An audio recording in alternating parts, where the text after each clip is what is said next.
Hello, interwebs. Hello. Hey. I was waiting for some kind of introduction, like some kind of Elvira. Nah. That sort of thing. Nah, I've still got the free one. I can't be bothered with all that. I'll wait for next year, then I'll maybe do something like that. No, we just dive right in. So this is the first of the...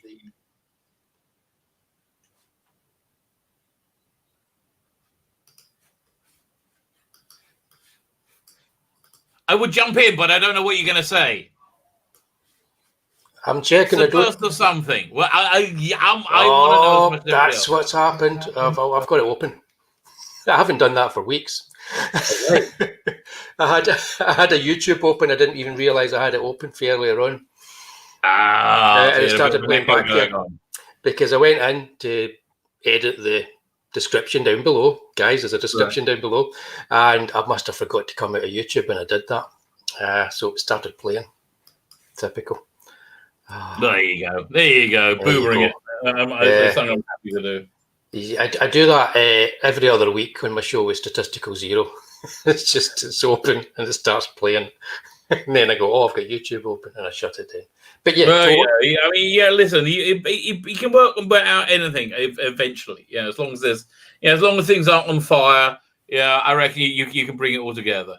Yeah, exactly. And let's be honest, fire, we can handle that as well.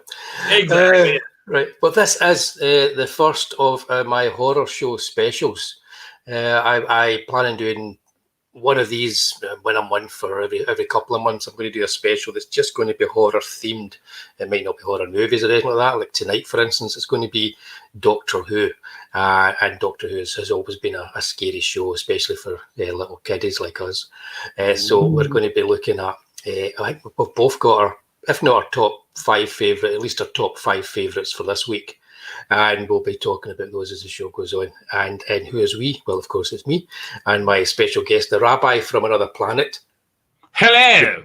Sivi. Did I get that right there? Yeah, Sivi. So welcome to my channel, Sivi.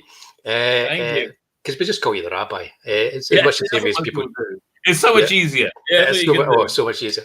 And just call me Wullie or whatever you fancy. So, okay, we'll go for that. Before we do anything, I'm going to quickly pull up your campaign that you've got. Yes, we'll have a look at it again later on. Click the link and open another window. Obviously, don't go away from the stream. Click the link and go and join my sign up list. There is a treat there for you. There's something for the weekend, sir. If you head over there. For a very artistic cards that you can get if you join the mailing list and make any purchase. If you scroll down for 1 second, you can just see them. Nearly there. We can see the top. There you go. Excellent. There you go. What are we talking about? Those you get a choice of one of those 4 cards for the male gaze. Well, let's spin it back a wee bit and tell them what it is, because you were talking about it before I managed to share my screen. So we'll go. It is what exactly is this? Is this 2 books that people are going to get? This is 2 books. There's 2 books. I've been doing comics. I've been making comics about 5-6 years. So I got a reasonable body of work built up. These are the 2 main ones. One's called Biblical. That's a really weighty tome. It's like 180 story pages, and it's essentially a tiny part of a Bible story told incredibly accurately, but it's got much more depth than you would possibly suspect, and things link up that you wouldn't realize. Well, basically, it's much more. It's a rollicking good story, and more than that, it's more there are so many archetypes for great stories that come right out of the Bible, the Old Testament, much more than we realize. Much like Shakespeare really kind of nabbed it a lot, really that was like the last person who really noticed it. But so this is just one of those stories. It's a very cool one with Jonah and the Well and the Flood and Tower of Babel and a giant a tree of weed. It's one of the One of the main characters. So yeah, so that's which you can see down here in the corner. Yeah. Yeah, no, you guys, it's quite open there. And then the other book is a love letter to telefantasy of the 1960s. Now, I didn't do the artwork in this one. I found a fantastic artist called Dominic Rancho. He really nailed it. Essentially, I mean, we don't call anybody by their names. We have James Bond, Emma Peel, Patrick Troughton, Doctor Who, the Black Slab from 2001, and a monkey in a spacesuit, all working together in one clandestine organization. This is very much a black and white book, lovingly rendered in black and white. So this one's lighter. This one says the main story is about 30 pages, but then you get another 20 pages of backup stories. If we do well on this campaign and we reach 20,000, 40,000, we're gonna up the page count by another 20. Which is I really like to do. Yeah, I really like to have a scene where we got Patrick Troughton, Doctor Who, tripping on acid as the Rolling Stones play in Hyde Park. Yeah, I did think that's the sort of thing that would probably happen. Have those together. So yeah, that's the sort of thing we'll be doing. Anyway, and the artist that did the art cards. And that was the male gaze art cards. Which, for the male gaze, we have four cards the male gaze. The series. They are deliberately titillating. So the brief for this was my masturbatory fantasy, my genre-related masturbatory fantasy when I was 13. My genre masturbatory fantasy when I was 13. So we have Judge Anderson, quite obviously. That one's called that card is called Don't Even Think It's Citizen. We have a James Bondy one called Keeping the British End Up. We have a Space 1991 with, I can never remember the name of the character, not Dr. Russell, right? Because that's kind of like getting turned on by a grandmother. I don't understand why. Speaking of which, I've been watching the Crown, right? I'm addicted. I took an evening off tonight, right? I was supposed to be on another stream, and it didn't happen. I was really glad. I've been watching the Crown religiously, and Gillian Anderson as Margaret Thatcher is the cause of more confused erections across the world right now, because she looks like Margaret Thatcher, but she feels like Gillian Anderson, right? She looks and sounds exactly like Margaret Thatcher, but it feels like Gillian Anderson, and I can't work it out. But I'm enjoying trying. Anyway, so that's the you get Space 1991, and my personal favorite one is Perry from the early 80s Doctor Who.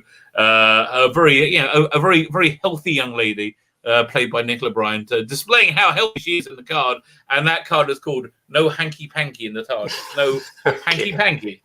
It's all very much of a 1970s tongue-in-cheek quality to it. It's kind of like a genre geeky seaside card humor kind of thing. That's exactly where I'm aiming it. I'll just say hello there to Pete. He's probably wondering what he's walked into here. I'll just remind him, this man here is an actual rabbi. Yes, I am. Yes. What are you having for dinner? That's what I'm intrigued. Just finishing dinner, yeah. Because I was just saying before we came on. You had a fish supper, you said. Now, what was that? Was it delivered from a chippy? What? Yeah, it's a really good chippy, and they do deliveries. I just felt like yourself. I was on a stream earlier on with Wise Guys, which went on for about 3 hours. So I just thought I'm going to get myself a. That's a good idea. So what is your go-to order at the chippy? What do you go for? I go for just the traditional battered fish with chips. I'm more of a mushy peas man, a battered mushy peas man. If I can get that, I'm a happy little camper. Yeah, I do like a black pudding supper as well. Okay, that's that will keep you regular. My son, my son is home this week because they just give up on school every other week now. So he's home. And he got the stomach virus. So like tonight, my other son's home from the army. So my wife he taught my wife into making this potato cheddar soup, which was freaking awesome. But she also made fried potato skins to have with it, right? And then we're eating it and we go, we better not tell the other son who's had a stomach virus, right? We better not tell him. And so we he finished all the potato skins, right? And there's a bit of the soup left. And then my other son comes down and said, well, what's for dinner? And we're like, I don't know, maybe have some of the soup, but make sure you be delicate with it, because we don't want it to hurt you. So, and it was slowly over a period of about 5 minutes, he realized there was a whole bunch of other dinner that he didn't get. So my wife had to make him something else. Like a turkey club sandwich or something. But that sounds lovely. That slow dawning realization, I felt very bad for him. Sounds lovely. Well, the campaign looks great. I've already put my email address on there. Oh, thank you very much, sir. Yes, on this here. And you get one of those things. Sign up. You don't need to bother with the sign me up for the Indiegogo newsletter, but do this one and then click the sign up and you'll go there. Listen, it has been quite accurately said that I am a subscriber whore. I do pretty much anything to get subscribers. I like subscribers. I like getting my subscribers going out. But I'm also, at the same time, a whore for my subscribers. So anything you guys want, I'm pretty willing to do. It doesn't take much cajoling. Right, you heard it here. Probably not for the first time, but you heard it here. Probably not for the first time. Probably not for the first time tonight. Good to have you, man. Circus. Hey, buddy. Right. Oh, right. Why are we here? We're here because I want to do a horror show, and I thought you're the perfect man for the first episode where we're doing Doctor Who horror. Okay. Well, Doctor Who, I do know very well. So you asked me for a list of my 5 best horror episodes, and I like there you go. I just rattled them off. I can't remember what I told you now, so let's find out. You'll find out. We've just found out what Pete had for his dinner. I think you could very well convert him. My dinner was veggie hot dogs and omelette. What can you do? I'm terribly sorry. The toe future is coming. The toe future is coming. Where we all live in a somewhat Earthstats world. That's coming. It might even be here. Right. It's a horror episode. Wait a minute. Right. I asked the rabbi for his top 5 horror themed Doctor Who's, and well aware that if he's anything like me, they would be different from what I would ask him next week or the week after. Because exactly, that's exactly my point. Yes. But I also chose my top 5. He doesn't know what they are, but a couple of them, maybe 1 or 2 of them are the same. So I've got them in an order. I think the one we go to number 1, that's the one that we probably. I'm guessing that would always be in our top 5 if it's at number 1. So when we get to that, we'll see what it is. But we'll start and we'll work our way down and we'll talk about them. First of all, what's the kind of criteria you have in your head when people talk about a horror-based Doctor Who? Because a lot of them they have scenes that are meant to be like horror scenes in them. It's all meant to be horrific in some or other, but no, the horror has specific tropes that really good horror ends up with everything being confirmed as being the worst thing ever. Real good horror is everything's really like, what's that movie I love? Oculus. You ever seen that? I've still not seen that, but it's really good. Yeah, because the guy who directed it, he's done lots of really good stuff. Where they don't all get away happily in the end. Yeah, that's on my list. I need to watch that. Yeah, so I did. They're my favorite horrors, but there are like real horror tropes, like and there are different types of horror, right? So with Doctor Who's got quite a broad range. So I tried to lay a broad, a broadish brush, so we can hit. There's many different types of horror. There's psychological. There's like monsters. There's there's all these different kind of things, but they're all meant to tap into that place that you're scared to look. That place, out the corner of your eye, which I think is something that I is from a line from Doctor Who, which is not one of the episodes I chose, which goes to show you how much horror,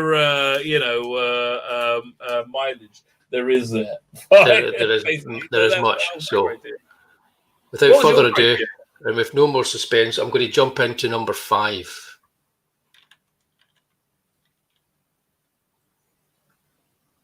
Midnight. Oh, this is my one. Yeah, that's yours. Okay, good pick. I was just trying to congratulate you because I was like, Right. oh yeah, it's a really good one. This Yeah. is great. This is the creeping horror. This is the creeping psychological horror with an unseen, unknown, unknowable nemesis that you don't even know what it wants, but you just know it's going to consume you. You know, I kind of love that. It's like so the idea is Doctor Who is in this buggy. This buggy, basically, his companion stays behind at the spa, and he's in this like space buggy that can't open up because there's these special exotopic rays or something. These special rays, and there's this non-corporeal life form somehow invades one of the people in there. So first you've got this like this incredible tense horror where there's like and trying to work out who is the who done it, who is the unconformity. It's like the thing, the thing where they're trying to work out which one is the thing, and they do.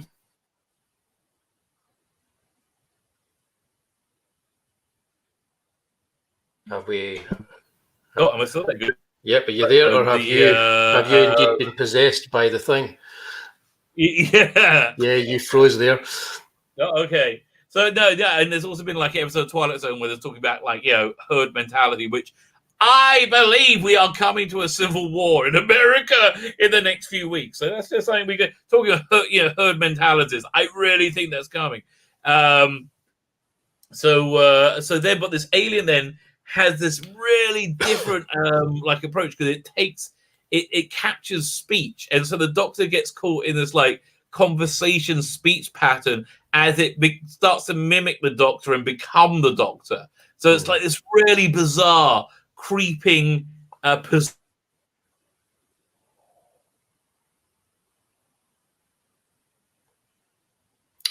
This could be a very surreal episode.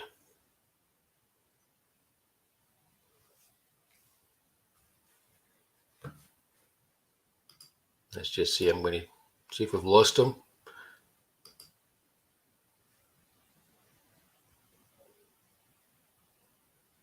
Yep, the connection, I think, is what's up here.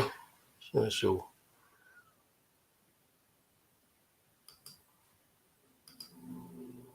we appear to have lost the Rabbi. Yeah. Well, I watched this show just recently because I hadn't seen it since it was first transmitted. Wait and see if the Rabbi manages to get back in again. And I'd actually forgotten what this was about, so I watched it back again, and it is a really good show. There's some stuff in it that I want to talk about with the Rabbi, specifically about the way that it treats the Doctor and his relationship towards humanity. It's a very good episode for that. So if anybody's new to Doctor Who and they want to know exactly the Doctor's relationship with humanity, this is the episode that kind of shows it. It shows the naivety of the Doctor in many respects. So I'm just going to, if Stato was here, he'd tell you a joke or a good story. I'm just going to check on messages to see if the Rabbi is about.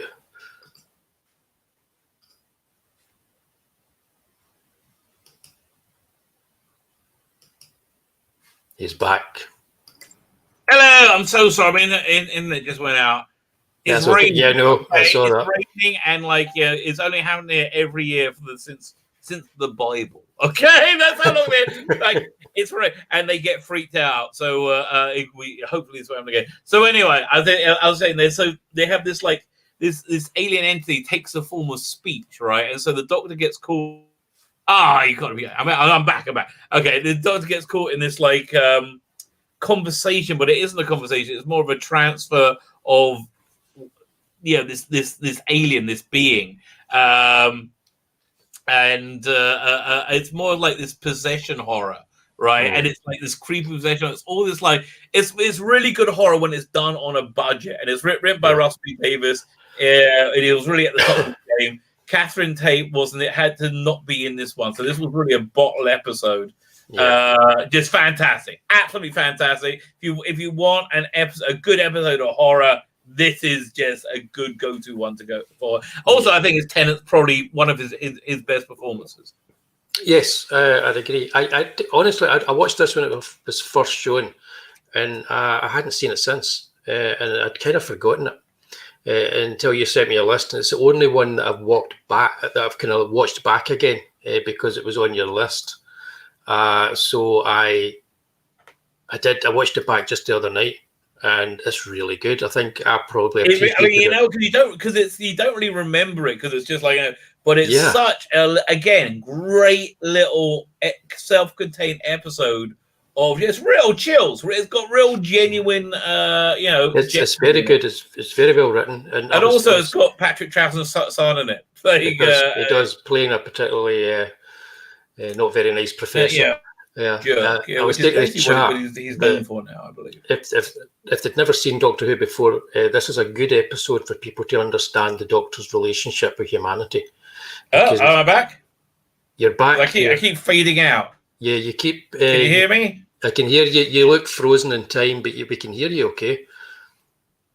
No. Am I frozen?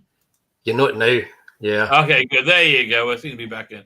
Okay, fine. This is going to be a time relativity episode. This first episode.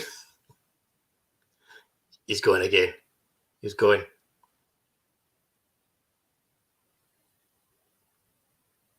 Right, guys, just to let you know, we've got 10 of these to get through. The fun starts here.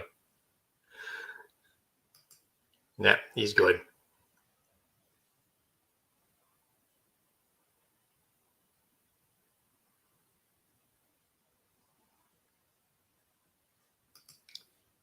Right, guys, I'm going to just kick him again because I'm guessing he's going to try and come back in. And peeps, if you want to join us, feel free. I'll drop you a link.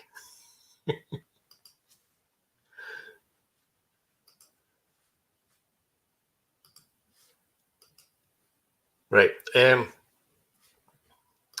going to kind of jump on to the next one in a wee second. We'll get past this one. There was lots I wanted to talk about, but we could be here all night if we carry on talking about this one. If the rabbi is going to be being attacked by whichever interdimensional time monster is doing all of this.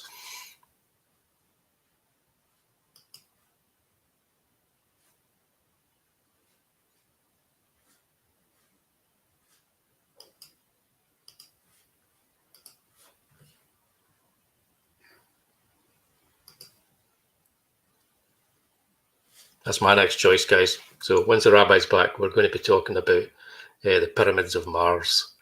I don't know if anybody has actually made me jump the rabbi suddenly back to life. Yeah, a good jump scare. Don't know if you remember watching the Tom Bakers back in the day, but they were very kind of like a Hammer horror Gothic and a lot of fun. Pyramids of Mars, one of the ones that always stuck in my mind as a kid, mainly because it was very nicely designed. So it had this kind of like Gothic atmosphere that you would expect in a very low budget version of a Hammer movie, and they did it all very well. And it also had very strange looking robots made up like mummies. And there's not many kids that don't like walking about pretending they're mummies once they see a mummy movie. I'm wondering if the rabbi may be trying to get back again. And I think this could very well be. No, it's not. If he's trying, it's not happening. This reminds me of like a season of Doctor Who where Rose was trying to get in touch with the Doctor, and every now and then she would appear on screen and then disappear, or she'd appear in some form and then disappear. I think that the rabbi is becoming Rose.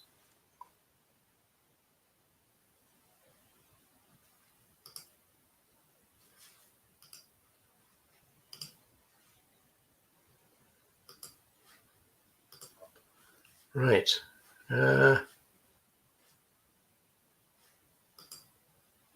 Yeah, that was the period that I was brought up on. I think the first ever Doctor Who I saw was the Autons, and that was scary enough. No, Pyramids of Mars. Good choice, sir. Yeah. I felt bad. This wasn't on my list, right? No, this is my number this 5. This is a fantastic. Well, okay, I don't know how long I'm here for. I hope it's for a while.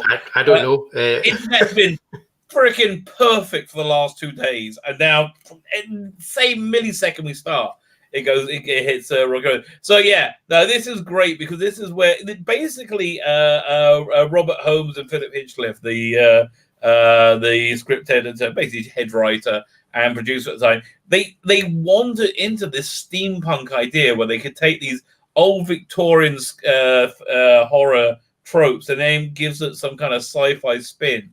This is a great one because you've got the mummies as he's like serving these robots. I got a couple of the action figures over there. The action figures. I just saw them. They look great. Oh, they're great. And then there's you've got all this like I do like the mummy horror where they always go and visit Egypt or somewhere, and then they tie that to like deserts of Mars or the pyramids of Mars. Pyramids of Mars.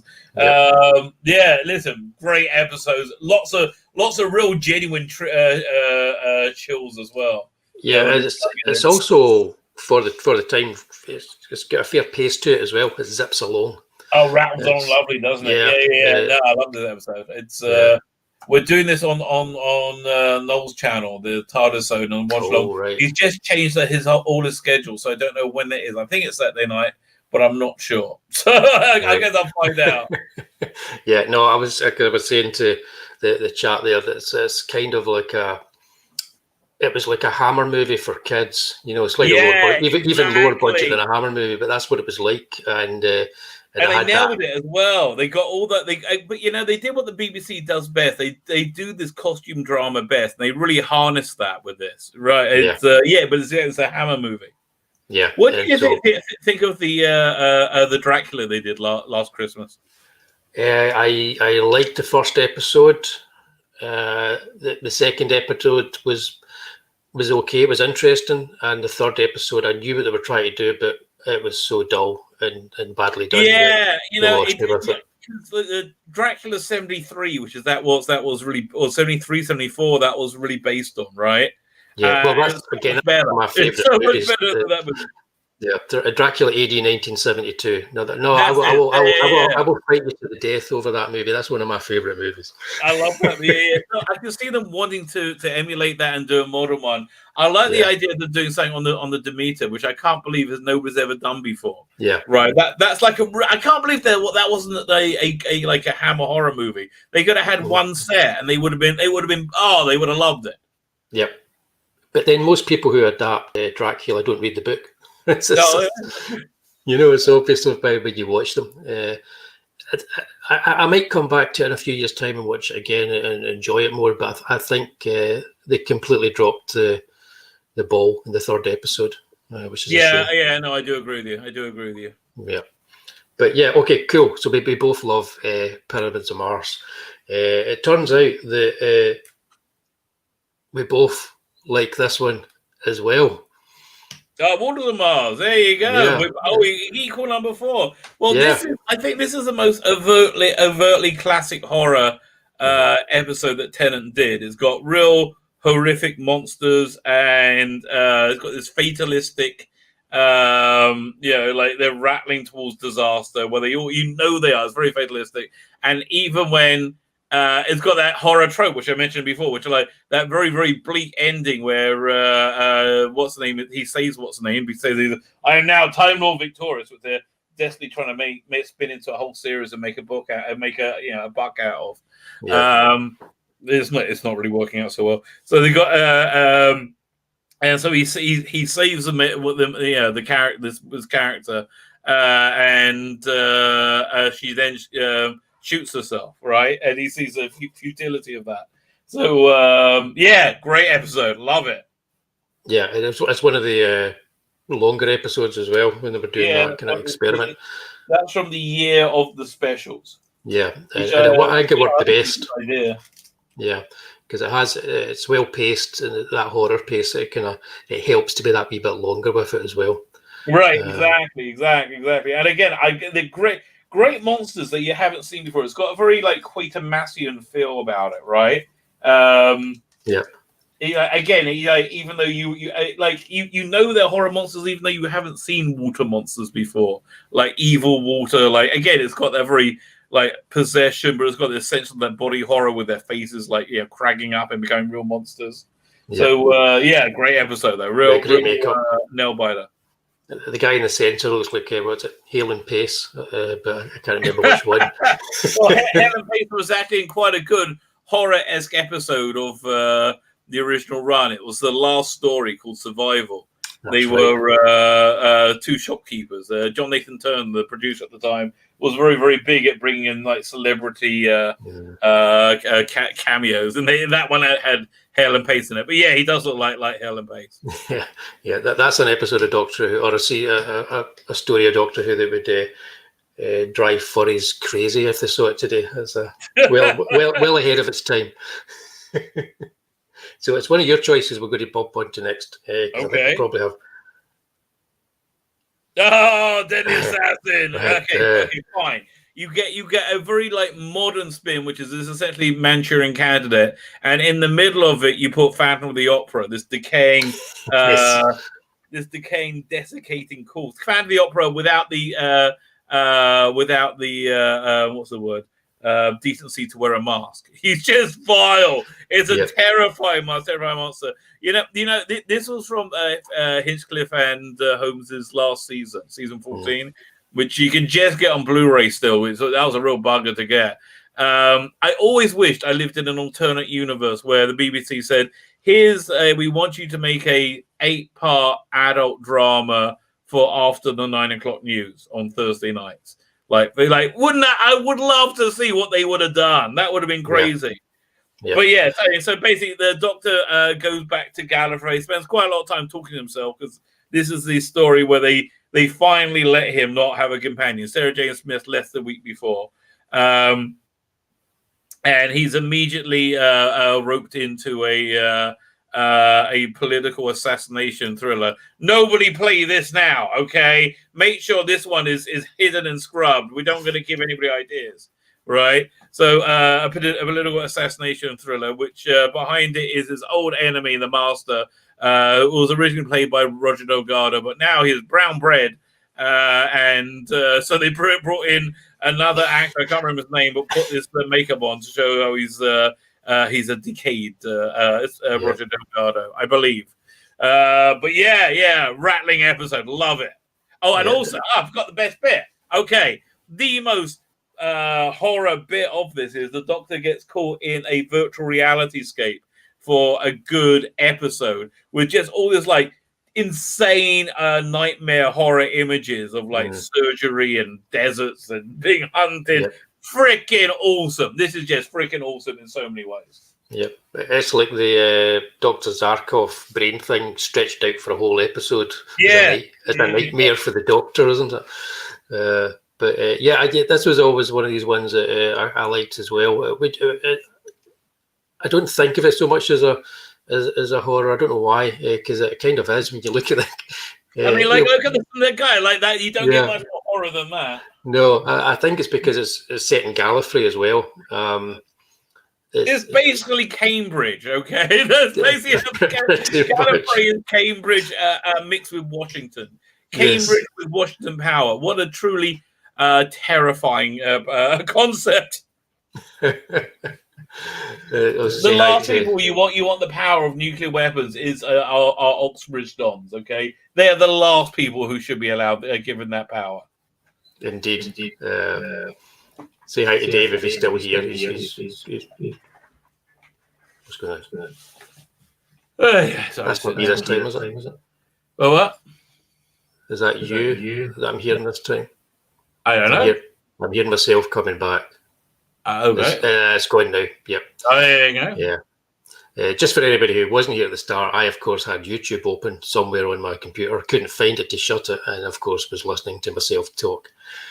As Pete will know, because he's been in a few streams, that's not unusual for me to start a stream that way. Somewhere out there is the YouTubes. The thing that I liked about the Holmes seasons were that they were full on with the horror and they didn't hold back with the makeup, as this shows you here. because we're going to talk about that a wee bit more with my pick for the next one, which is the Brain of Morbius. Ah, great! See, I felt bad missing this out. So this Yeah. actually has become a bit of a legacy episode now for modern Doctor Who. I mean, not the current abomination, the Capaldi era where they brought back the Sisterhood of Khan. Yeah. But yeah, okay, yeah. So basically, we have Frankenstein. Instead of making a semblance of a human body, they just put together this giant monster body. It's basically Frankenstein. And they have what's his name? Robert Solon is the guy who plays this mad scientist who's keeping a brain alive, a brain of an ancient Time Lord warlord called Morbius. And then after he finishes building this body from bits he gets from these crashed spaceships he finds around, he then puts the brain on the head of the monster. Looking quite unfortunately like that. What's the who not Russ Meyer, Ed Wood. Ed Wood's the orangutan in the space helmet. Does look a bit like that now, doesn't it? I don't know. Is the one? It wasn't Ed Wood. It was a robot monster. Was the one? Yeah, it was a gorilla suit with a good domed head. But the thing is, it works really well. It's goofy, but when you first see the monster, he doesn't have that head, so you just see the kind of you can see the kind of bloody stump of the neck and all the stitching and everything, and you're like, this is like 5 o'clock at tea time in the BBC, you know. Well, the first thing you see is the arm attached to its original owner. This big remember this big insect guy has an arm. And the next thing you know, it's attached to him. It's like, what the hell? And they don't even reference it. You just see it in the sort of in the background, but they don't reference it in the plot in the dialogue. It's really just funny. It's brilliant. Say hi there to Cap in the chat. This has always been one of my favourite episodes because it's full on. It's got the crazy cult. It's got the mad scientist. It's got the monster. It's got the brain in a jar. Oh, and it's got Tom Baker. Tom Baker's performance, it's so good. You don't notice. You forget how good it is. But ever since I've been buying those Blu-ray sets, I've been really looking at his performance much more. I'm like, oh, but you don't notice how what a gem you had there. Yeah. So good choice. Yeah. Cool. I'm hearing myself again. I think it's coming through from you. Okay. Do you want me to put headphones on, maybe? Yeah, I'm thinking that's what it is. We can do that. Going now. Where's it back? No, just give me a minute. I got to. My earpods are upstairs. I'm checking. You're okay. We can do it. I can work this way. Don't worry. It's okay. I'll get this. We just had to redo our cell phone contract today, right? And they always just give you this expensive crap. Yep. I'm like, but I don't want the crap. Okay, can it just be cheaper without the crap? And like, no, you got to have the crap. I'm like, so I got another pair of earpods for when I lose this pair of earpods that I'm using, which I don't even have with me right now. They're upstairs, so I've got go for. Look at this. This is old school. This is the old school headphones. That's three generations ago. Yeah, no, mine are about a generation just after that. That's Here we go. Now I'm gonna fish around the back for the input. I was going to say the hole, but that seemed a little bit suggestive. Okay, that's us back to the Rabbi from Another Planet's Comics Bonanza, available on Indiegogo. Make sure you sign up for it right now. The link is in the description down below, and that was a good segue for the male gaze that you're going to get as a freebie when you sign up or you back the campaign. Okay, cool. Oh yes, indeed, I was going to mention that. He looks a lot like the Dave Prowse Frankenstein from Frankenstein. Yes, absolutely. That great hammer one. Fine. You can still hear me now. Even though I'm on the headphones, right? Yeah, you're fine. Yep. And I'm not getting the feedback now, so that's cool. Okay, awesome. But yeah, hang on, I've lost my. There it is. Yeah, I just think this is a terrific looking episode as well, and again, it rattles along at a real pace. And it's one of these ones that are slightly troubled because Terence Dix wanted his name off it because it was changed and there was differences made to it and stuff like that. Really? I did not know any of this. I think it was. Was it this one? I don't know. If you say so, I believe you. Hang on a minute.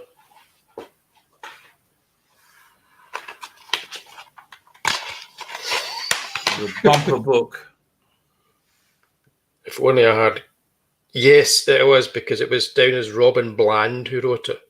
Ah, you are correct. Yes. So that's the kind of like their Alan Smithy name. Right. Yeah. And I think it was because Holmes wanted to make it more grand guignol and more horror-y, that kind of stuff, in-your-face horror, the kind of stuff that kids liked back then, and Mary Whitehouse didn't.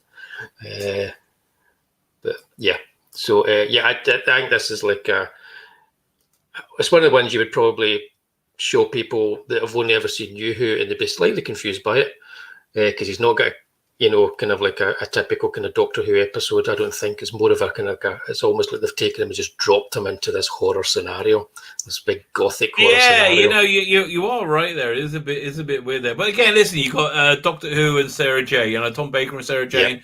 Yeah. You don't get much better than that, right? You don't get that's a really fun combination. You don't, but you might do. But we'll get to that later. Now, I thought about this one. This was your number 2. Oh, I was going to say, I'll just congratulate myself again. Great choice for me. Right, again, good sci-fi haunted house horror, creepy evolution ongoing thing. So this is where the Doctor is most manipulative form with Seventh Doctor, and this is where we're on screen. I think he really it reached his height. So he brings his companion to this house, and he knows it's this house that she's had some trauma in, and he's brought her back to face the fear that was there, and it's like this bizarre house with all these strange people there. Essentially, I don't know which way we're out to tell the story. The first guy in charge of the house is Josiah Smith, played by Rockcliffe. I can't remember his name, but he's really freaking good in this. But he and everything's about evolving. He evolves slowly as the story goes on. He gets into a higher form and a higher form, and you keep finding husks of him, around the house. So you got this weird evolution thing going on. You have Nimrod, his butler, who is a caveman, like this Neanderthal caveman. You've got Control, who is Sharon Deuce, just talking a lot of bollocks. You got this rather dishy daughter of the house, who's about the same age as Ace, the companion, and they do have quite a good girl fight. I think in episode 2. Now on Blu-ray, you can slow that down beautifully. That works wonderfully. And what else do you have in it? And so you got this weird gothic stuff. They're in this house that doesn't make sense. And it turns out it was they're refugees from a survey from an extra-dimensional being called Light, who's decided he doesn't like everything evolving and changing, and he's going to erase all life in the universe to make it easier to catalog. So that's the essential story of Ghostlight, with one very, very good set, because the BBC worked out at that point the BBC could do period housing sets very well, not so good on spaceships. So that's why they worked out what they're doing. Yeah, too much glitter and glue for the spaceships. Exactly. But you explained that episode brilliantly there, because. And that's only about half of it. No, it rattles along. There is so much that goes on there. The only bit I don't like is they put in these weird cliffhanger ending onto episode 1, which makes no sense whatsoever. But other than that, I can totally forgive it. Who put a goldfish bowl on a Wookiee? Terrence Dix put a goldfish bowl on a Wookiee, but he'll never admit to it. No. It's nothing to do with me, mate. Nothing to see here. But yeah, this is one of those episodes that is the only other show that could ever have done an episode like this would have been Sapphire and Steel. Yeah, think. exactly. Because it reminds me of that. It's very similar in some of the kind of like themes and ideas that it plays with, and the fact that I can imagine most kids that watched this at the time when it came out, because I was a bit older by the time we got to this, Doctor, but I can imagine most kids would be sitting there kind of like completely spellbound, but not having a clue what they were watching. Well, what year was this? It was like 89, right? Yeah. So I was like 17, 18. Basically what they done at this time is kind of given up on the kid audience and globbed onto the student audience that discovered weed about 2 years before this. Yeah, that's basically where and you can see that that's the direction they constantly went in with Sylvester McCoy. Is like okay, fine. Yeah. And to be honest, you don't need to have any other substances while watching this. You'll still come away feeling as if you had some kind of a trip. reasonably. That is it. Let's see, hi Stato. There you go. Just as I start my drive home. Wait, where are you driving home from? Great to see you both. Both of you see in the chat. Speaking of driving home, great movie I recommend. Made on a zero budget, but with incredible cast. Is called Locke, Locke, starring Tom Hardy before he was famous. I've seen it. Yes. Yeah, it's a good movie. It's about his drive home, having to tell his wife that he got somebody pregnant, and they're just about to have a baby. At the same time, he's having this massive building built. But this is all done just him driving in the street, driving over like an hour-long drive. Yep, but it's a good film. I'm going to quickly put Pete up on the screen here because yes, Stato did do a rather nice warm-up illustration earlier on today. Oh, very nice. Elsa Dark. He did the monocled werewolf from Elsa Dark. It was fantastic. So how's it going now, that campaign? What are you up to? Not bad. I'm not too sure. We'll have a wee look when we'll have a wee look now before we go on to number 1. Why don't we?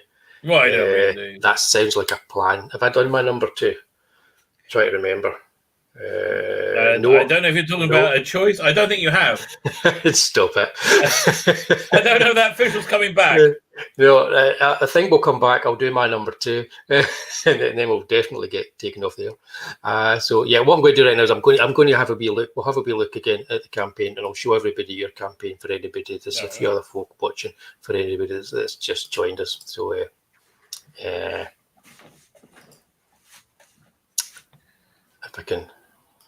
if it will let me share it, there we go. If we won't let you share your campaign, that's not good. It's your channel. There we go. Oh, it's your campaign. There you go. This is, of course, the Rabbi's campaign. This is his. This wee box here. Put your email in there. Put a wee tick in here. I'm not going to guarantee you. I'm not going to guarantee you that if you put your email address in there and click that little box and press send, that you're going to become instantly unbelievably sexually magnetic to whichever sex agenda that appeals to you. Right? I'm not going to guarantee you that. I have heard stories of people of that happening. One guy he joined the mailing list and then won the lottery. I mean, it's incredible. Yeah. So listen, I'm not going to guarantee you these things happen, but it might. It might. You better not. You better not miss out. And you know how much it costs to join the mailing list. I'll tell you, Wullie. I'll tell you how much it costs today. We have a special. You can join the mailing list 3 times over. Get 3 different email addresses. You can join that. I'm fine with you doing that, and that's free. Not a penny down from you. Okay? There you go. That's you see, the rabbi looks after you. That's a bargain. And here we go. Here we go. If you want to pay me, though, you're allowed. Okay. If you want to send me money, you can. I know people would want to because it's a good deal. But anyway, fine. I digress. Right. We better stop there. We've got a Scottish guy and a Jewish guy on a street talking about people telling them to send them money. This is not going to go well. So yeah, well, here's where I am. I'm at 2,706 Great British pounds. Great British pounds. 4 days left.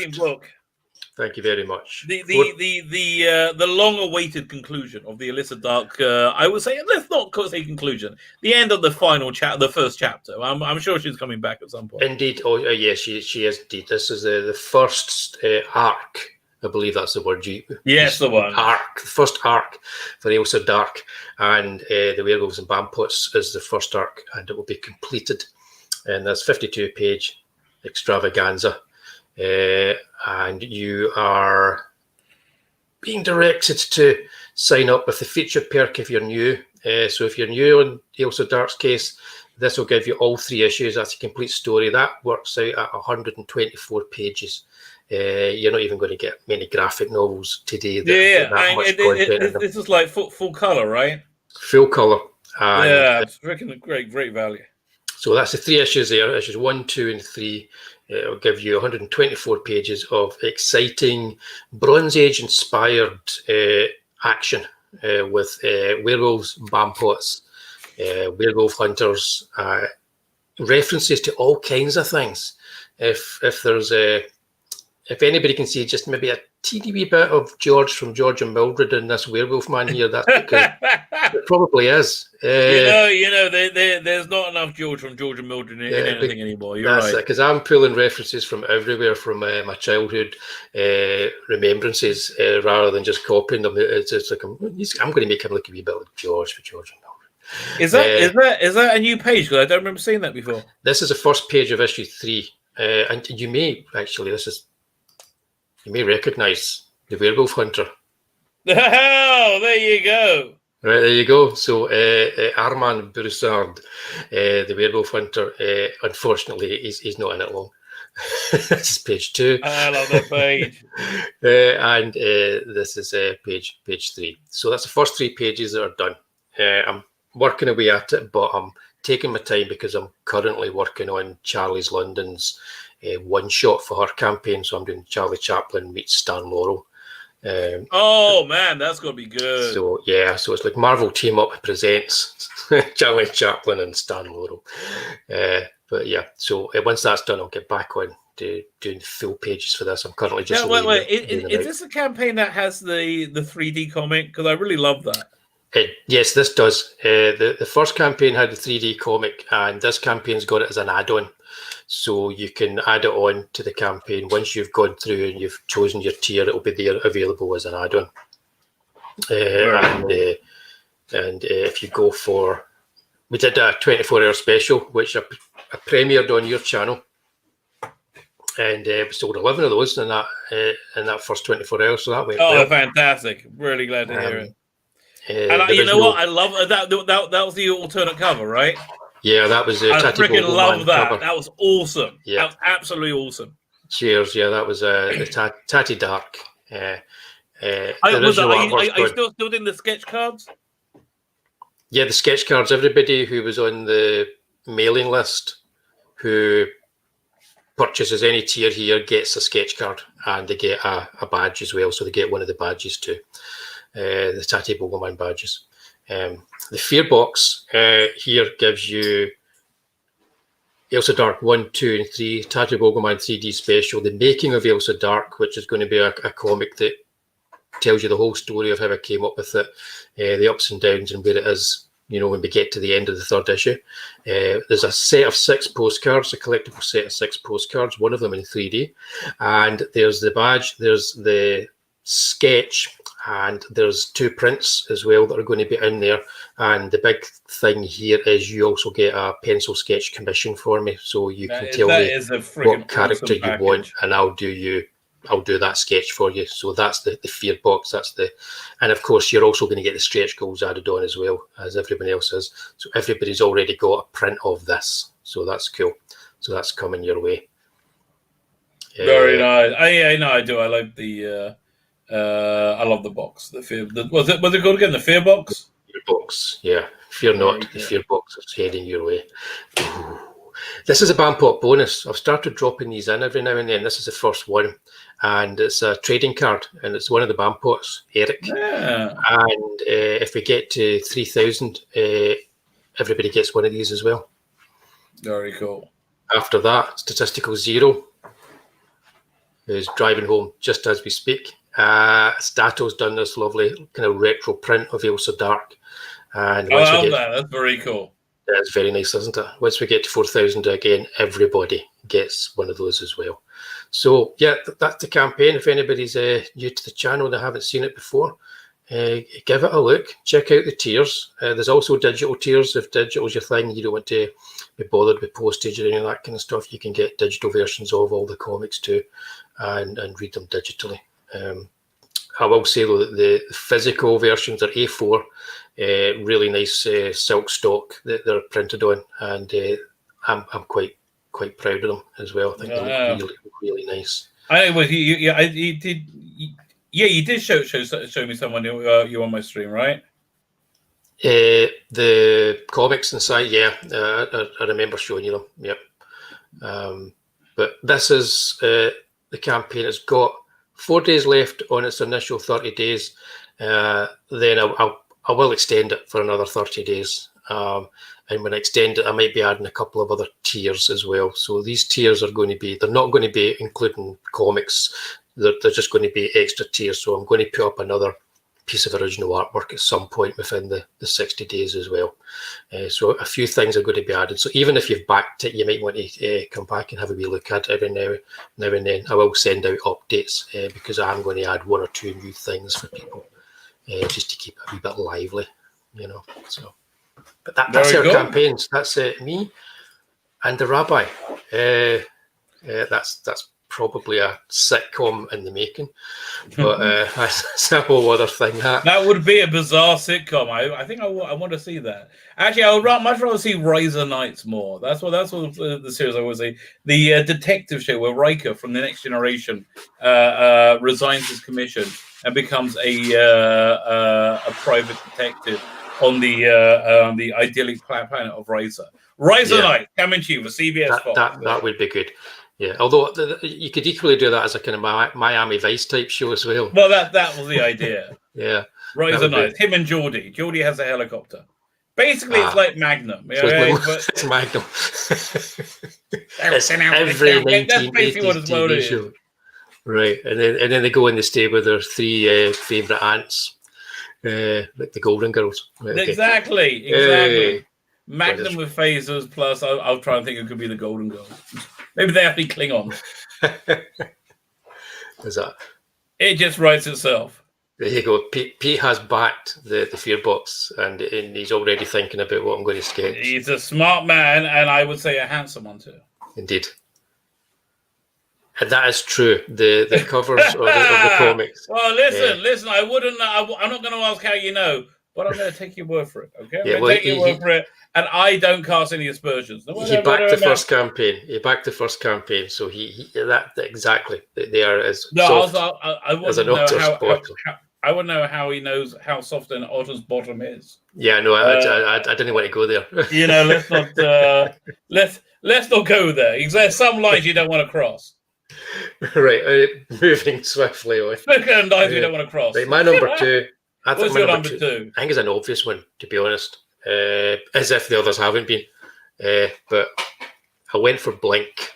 Excellent one. I couldn't remember if that was my first one. I can't remember my first choices. No, it's not. So it's going to be a surprise when we get there. Listen, I find my life constantly a surprise. So this was the first year they had to do an episode. No, the second year they did an episode without David Tennant because they were doing too many episodes, right? Yep. And there just wasn't physically enough time. They came up with this incredible premise and this incredible monster, the Weeping Angels, that if you stop looking at would get you. It's one of the best things in what was it, the Sean Connery Bond movie, Never Say Never Again. Yeah, the one which wasn't a great Bond movie, right? But I've tried to sit through it a few times, haven't been able to do it. There's this bit in it where he gets a guy and he gets over the cigarette case. He says, hold this flat, and if you don't, it's going to blow up, right? Yeah. And so he's like, hold it, and so and then he comes back to him like half an hour later. He's still holding it. He's like, it takes it. It was just a cigarette case. But it's that same thing that if you look away from this thing, if you blink for 1 second, you're dead because they move that quickly. It's just a brilliant horror idea. You wonder why nobody did it before. Right. It's like the whole idea of like hiding behind the couch, Doctor Who, or covering your eyes, and you're like, that's the one thing that if you do it, you're in trouble. And you're like, it's just a pure, simple horror kind of idea. And if they'd only ever done this one episode, it's actually quite good that the Doctor's not in the episode, because there's always that sense of when he's in an episode, if people are with him, you always think watching it, they're safe. Right. But with him not there, there's a case of like, okay, we're introduced to our lead. She has more character than normal because she's given more screen time. So you get to feel that what's going to happen. You know, you get that sense where you don't always get with the characters. She went on to be like crazily successful, this actress. Carrie Mulligan, was it? I can't remember her name. Yeah, I think you're right. I don't bother fact checking. I'll ask Pete and Stato and anybody else who's in the chat. But I think you're right. Yeah, she went on to be like very, very successful. Yeah, but I just it's one of those episodes, because although you watch some of them in their horror episodes, they don't always kind of like scare you. This properly can scare you. This is an episode you can show somebody that's never seen Doctor Who. If they ever say, "Oh, that's not really scary, that's for kids," sit them down and have them watch this in a dark room and see if they think the same thing. Exactly. Yeah. So that was my pick, and I think again it's got that sense of the Gothic. You can tell by most of my picks, I like that sense of the Gothic. Well, I think that Gothic is a real cornerstone of horror. Yeah, actually, you know what? I think one of my favorite horror books of all time would be the American Gothic arc from Something that Alan Moore did. When he just went from like werewolves to vampires, to like, I just love that because they're just like all these like really, really recognizable tropes, just with a new spin on it. Yeah, the fact that he did that as well with, you could tell he was having fun when he was writing that as well. And that's a real important part to horror, I think. Yeah. It is Carrie Mulligan. It looks like it is Carrie Mulligan.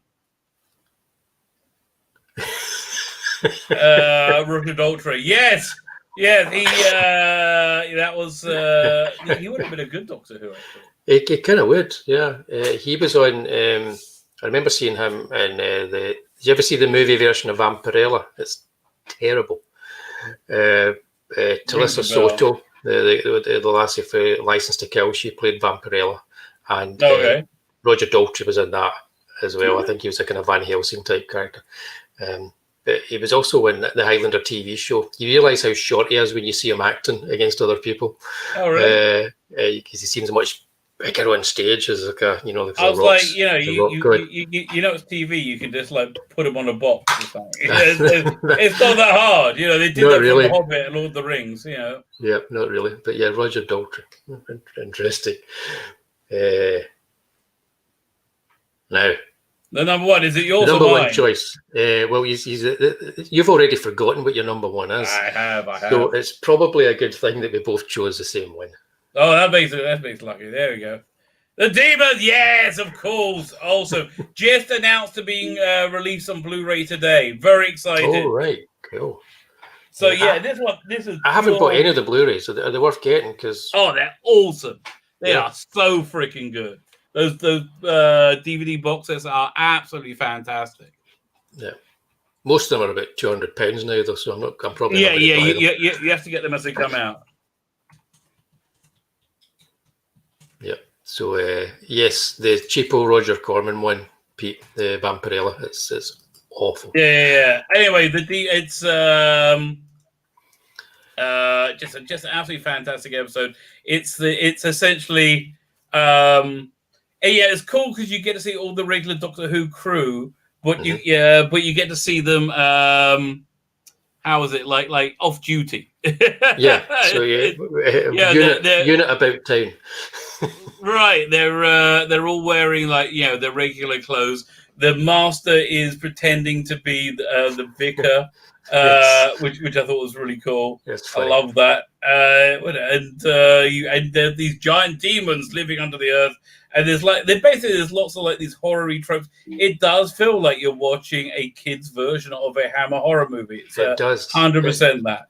And at times it even feels like you're watching a kid version of The Wicker Man because it's that odd. Yeah, exactly. That's exactly what it feels like. You're 100% So correct. the Wicker Man and The Devil Rides Out meet Doctor Who. And it's John Pertwee's Doctor Who, which is why I think it works so insanely perfectly. Yeah, and because he was my doctor, and I was that young, I still remember seeing these stories, but not remembering what they were from that time, just remembering the images and how they felt.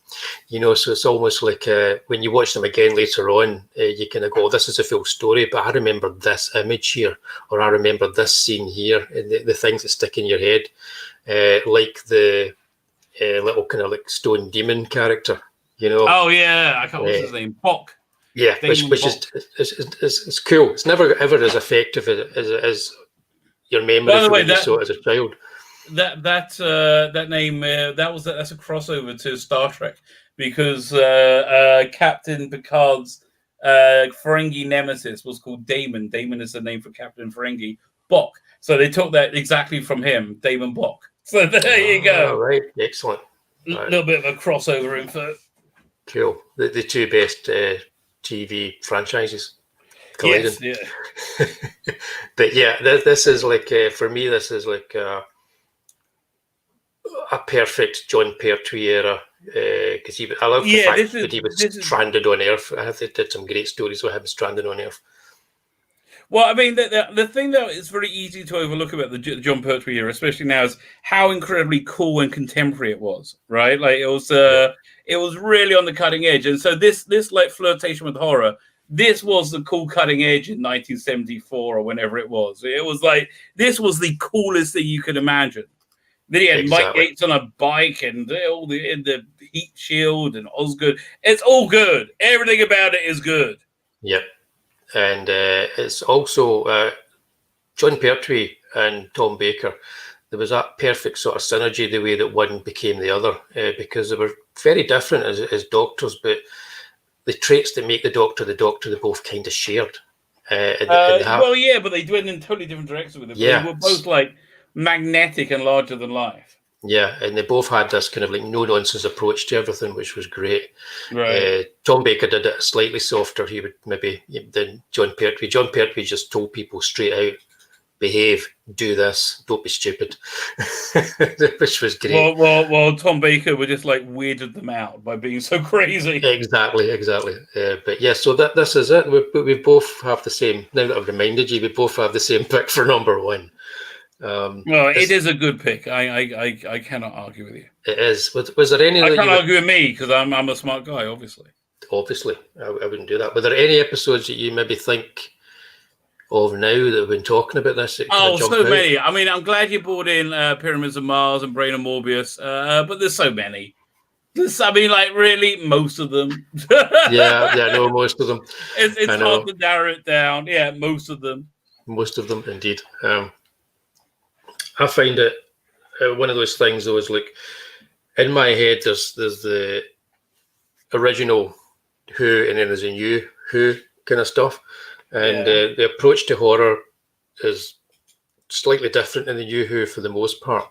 But the ones that work the best are the ones that they don't homage so much as they kind of remind you about the way it was like to watch the original Doctor Who's. Right, I do agree with you. They managed to tap into that. Yeah, because there are certain tropes in that they're comfortable to have, even if they're playing around with them. And I think the best episodes do that. We haven't seen that for a couple of years, I can honestly say. I don't think we see Doctor Who for a few years, in my humble estimation. Yeah, I think we both agree with that. It's kind of lost its way. Should thrill you and excite you, like these did. Although that guy does look somewhat bored, but you would as well with those teeth, I would imagine. But that's it. So that's the top five for us. from each of us in the first horror show, Doctor Who special. Well, I always like it to be a horror show. I could have done. I could have spread it out to more than Doctor Who. Like, there's a really good horror episode of Space 1999 where the guy is haunted by his future ghost. Remember that one? I love that episode. Yeah, that's right. Yeah, I need to rewatch some Space 1999. I haven't watched that in a while. And of course, I mentioned Sapphire Steel. That was a terrific show. It was, but it doesn't hold up when you watch it now because it was made for 25-minute weekly segments. Yeah. If you watch them together, it's like there's a good 5-minute recap in a 25-minute show. It's like 22-minute often minute show. Here, one second. Let me share a screen with you. Yep, go for it. As I was talking about Space 1999, I'll give you a close up of the art cards because we have a Space 1999 one there. There you go. Party like it's 1999. I wish I could remember the name of the character. That's Party like 1999. That's no hanky panky in the TARDIS. By the way, I do want to point out that the fonts I use for the titles do match the toes. So you got like this is the 1919, the Space 1999 font, where we got the 80s Doctor Who font there. Yes, it's basically, again, I want to remind everybody, this is my genre-related masturbatory fantasies from when I was 13, and I think I have fantastic taste. Who am I to disagree with a rabbi? Exactly. Keeping the British end up. That's the final line from one of the greatest James Bond movies, Spy Who Loved Me. And this one of my favorites. Don't even think it's Citizen. For the male gaze. For the male gaze. I will just highlight. This is. Oh yes. I'll show you the cover. This is the cover to Biblical. It went for a bit of Dave McKeany collage there, and this is the cover nice. To the Imperium. And this is the an alternate cover. You can. I think I might offer both. I like both those covers. Oh. So there you go. There you go. Excellent. Click that link. Sign the email list, and you will survive the upcoming apocalypse. I can guarantee you will survive it. Results may vary. Yes, and please remember that next week I will be. Oh, it's not next week. It's tomorrow. Oh, it's tomorrow. Yeah, it's tomorrow. I will be here. Actually, it's the link to the rabbi's mailing list is down below, as is he from where I am right now. And the link to Elsa Dark is down below. You'll also get our YouTube social media type things as well. If you want to follow the good man on those, that would be great too. And subscribe to his YouTube channel. Yeah, tell you, YouTube. Have you found YouTube being a bit of a bitch recently? It's all kinds of things with YouTube at the moment. Yeah, it's definitely. Like every time I blink, they take off some subscribers. Well, I haven't noticed that, but then again, I've only got 108, so that if they take any of mine, I really would notice. Oh, well, I already noticed. They've taken about. I've only got like 1,800 subscribers, right, and change. Yep. They've taken a good 60 away in the last few weeks. I tell you, it's the same guys counting my subscribers are counting the votes in Philadelphia. That's what I'm saying. They don't know what they're doing. They're all thumbs. They don't know how to do it. I'm going to get one of those a little bit political things with Ben Elton and flash it up every now and then. Right, here we go. All the links are down below. Great. Yeah, lots of entertainment on Instagram, everywhere. Tomorrow night, not next week, Stato and myself shall be here from 8 o'clock. And we shall be doing a watch along of Dracula in Istanbul, the Turkish Dracula. Where'd you find that? How did I get that? Well, it's just we did a Dracula special a wee while back, and I uncovered this in my research, and I thought, well, we mentioned it in the special that we did for Dracula, but we were kind of keeping it back because we're thinking this is either going to be terrible or gold, you know, and even if it's terrible, it's probably going to be gold. It's So terrible we're gold. going to watch it together tomorrow night as a watch along. It will be up on the screen as well.